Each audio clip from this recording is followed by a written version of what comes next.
যারা সব কাজে লাভ খোঁজেন, লাভ ছাড়া তারা কিছু বুঝেন না, তাদের উদ্দেশ্যে আজকে আমি একটা গল্প বলবো।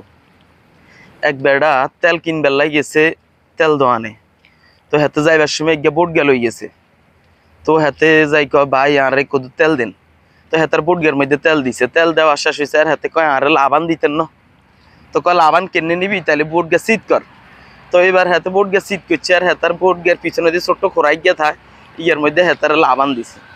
লাভান দিছে আর এবার হাতে খুশি হইতে হইতে হইতে হইতে বাড়ি চলে যাইছে। তখন হেতার বউ হেতার কি আনে তেল আনে না, কয় আনছি তো যে লাভান আনছি ক মূলান কই, কয় হারে লাভ টোকাইতে যাইতে মূলান হারা আলাইছি। তো আমাদের সমাজে এমন কিছু মানুষ আছে যারা বেশি বেশি লাভ খোঁজে, লাভের পিছনে ছুটে, তারা লাভ খুঁজতে যায় মূলটা হারা আলায়।